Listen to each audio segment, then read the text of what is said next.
Hello friends, my name is Jason Brown, and this is a Rhythm Recap. Think about all of the decisions that you make each and every single day, no matter how big, no matter how small. Think about it from the moment you wake up to the moment you go to sleep. How many decisions do you make? Decisions like, do I hit the snooze button for a third time? Do I have time to actually brush my teeth this morning? How long am I going to brush my teeth this morning? Am I going to floss? And that's just within, hopefully, the first 5 minutes that you're awake.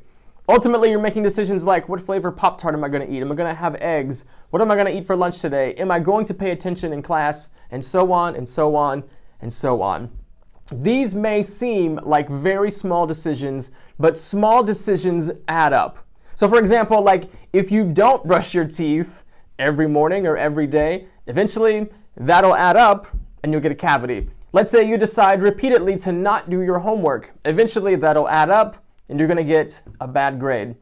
Small decisions add up, small decisions multiply, and small decisions ultimately become the architecture of who we are. I think this is exactly what Jesus meant when he told these two parables of small things that become big things, small things that spread out and ultimately make a huge impact. Jesus tells two parables. The first, in Matthew 13, verse 31, he says this, Jesus told them a parable. The kingdom of heaven is like a mustard seed, which a man took and planted in his field. Though it is the smallest of all your seeds, yet when it grows, it is the largest of the garden plants and becomes a tree, so that the bird of the air come and perch in its branches. A small thing that starts incredibly small, like less than a centimeter, but multiplies, but grows, and in this case, literally branches out and becomes the thing that everything else hangs on. Jesus continues. He told them still another parable. The kingdom of heaven is like yeast that a woman took and mixed into a large amount of flour until it worked all through the dough. A tiny amount of yeast that is actually what makes the bread rise. You can have every other ingredient, but the yeast, the small yeast, is the thing that makes the bread rise. Jesus demonstrates how small things, small decisions multiply and become big things. I would imagine that most of the decisions that you make in your life fall into one of three categories.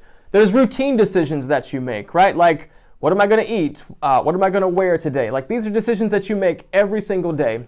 There are relationship decisions. Who am I going to pay attention to and who am I not going to pay attention to? Who am I going to text? Who am I going to talk to? Who am I going to hang out with? And who am I not? There are responsibility decisions. What is mine to do versus what's not mine to do? What is mine to do that I'm going to ignore versus maybe what is not mine to do that I am going to take responsibility for? I think, based on Jesus' words, that within those three categories, we make small decisions every day that multiply, that branch out, that become the DNA of who we are. Ultimately, these decisions are what determines whether our lives intersect the kingdom of God or not.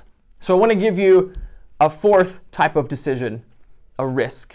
I want to invite you in the realm of relationships, responsibilities, and routine to change something, a small thing. Like, don't do a big thing, but just choose one small thing that you will do on an ongoing basis. Whether it is to wake up 5 minutes early and pray, or to talk to somebody that you haven't talked to before or haven't talked to in a long time, or to assume responsibility for something that you previously ignored. Take a risk and do one small thing that will, according to Jesus, according to this parable, multiply and ultimately expand the intersection between your routine and the presence and possibilities of God.